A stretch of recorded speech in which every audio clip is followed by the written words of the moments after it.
Hello, friends. This is Dave Hurwitz, executive editor at ClassicsToday.com, here with Dave's Faves. And today I want to talk to you about Borodin's Second Symphony. Now, this is one of the great Russian symphonies. Nobody has ever doubted that. It's absolutely magnificent. And the only sad thing about it is that Borodin didn't finish his third symphony because he was really a gifted composer and he would have been even more highly regarded had he ever lived to finish anything other than his two-string quartets in the Second Symphony. And maybe that's about it. The First Symphony, which is also very nice. But the second is a masterpiece of concise cyclical form and compressed expressivity, or expressiveness, or expressivitude, or whatever you want to call it. It's just a dynamite piece of music. And I love it. And it's been recorded many, many times. And those recordings never seem to make much difference or stay in print very long. But many of them are very good. It's not a tough piece to do well if you've got an orchestra that can play the scherzo, which is really, really tricky and really, really fast. You know, it's, I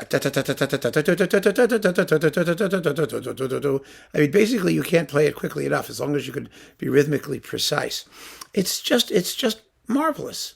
Absolutely marvelous. Now, there are many, many fine recordings, as I've said. I mean, Kubelik did a really good one. Martinon did a really good one. Ansermet did a really good one. Loris Tchaikovsky on RCA did a really good one. There's a batch of them. So we're not starved for choice. But I do have a personal favorite.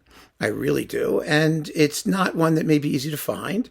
And so this particular talk is also, it belongs in several categories. Recordings that ought to be reissued, which is a series that you will, if you haven't seen it yet, is coming soon. Depends if this is the year 27,862, then it's done. If you're today, well, then it's probably going to be available later today. Anyway, it's just wonderful. There's a series of ripe for reissue videos. That's what I wanted to get to, of things that really ought never to have gone out of print. And also rarities, recordings by, which is a series that exists now, which are recordings by conductors that are outside of their usual terrain, outside of where you think they normally would excel, but they somehow do, and they surprise us. One of those is, for example, that fabulous Ottmar Sweetener Rite of Spring, which is kind of amazing. And this one is a little sort of along similar lines. It is just an unbelievably fabulous Borodin Second Symphony, conducted by none other than Kurt Sanderling with the Staatskapelle Dresden.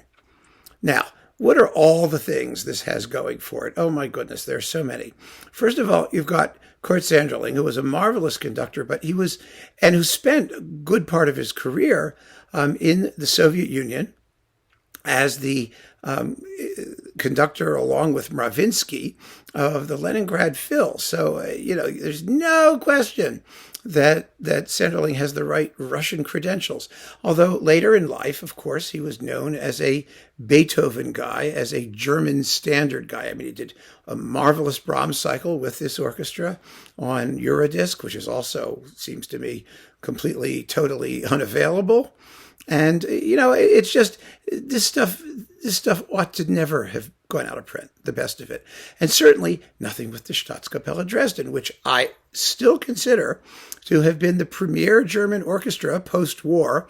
And that includes the Berlin Philharmonic, good old Herbie's Berlin Phil, or Forty's Berlin Phil. I think the Staatskapelle Dresden was always the better orchestra because it had qualities that I tend to prefer, which is an unblended sonority, where the woodwinds and the brass in their individual choirs all stand out. Unbelievable transparency of texture, top to bottom. And to me, it's a sound quite similar to what we're used to from the Czech Philharmonic, except the strings are a little bit less wiry, a little warmer and richer sounding. And they're just a fabulous orchestra. And boy, do they play Borodin's Second Symphony. Now, this is on Berlin Classics, the Eterna collection. Eterna meaning eternal, which means it's out of print. Because why should something be, in print and be called eternal? If it's eternal, it should be in print all the time, shouldn't it? But this being the classical record business, eternal means If you didn't catch it in the first 30 seconds that it was issued, then it's too late. But I'm saying that this is my favorite because it is. I think it's amazing. It comes coupled with a rather surprisingly good Tchaikovsky Romeo and Juliet. Rather fiery and exciting. I mean, Sanderling wasn't known for that. He really wasn't. He was more of the heavy-duty, dark Germanic type. But his Romeo and Juliet is marvelous, and boy, this Borodin smokes. It really, really does, because the playing of the orchestra has so much personality and character, and Sanderling doesn't dawdle or, Germanicize the music to a ridiculous degree. It's just a straight-ahead, no-nonsense, passionate, exciting, take it out and give it a good shake. Marvelous, marvelous performance of a glorious symphony. One that, like I said, the only reason it doesn't get as much credit and attention as it gets is because Borodin didn't write more of them. He could have been one of the great Russian symphonists. But we have this single solitary, mature example of what he could do. And it's pretty stunning. It really is. So keep on listening, friends. Thank you for joining me. Take care.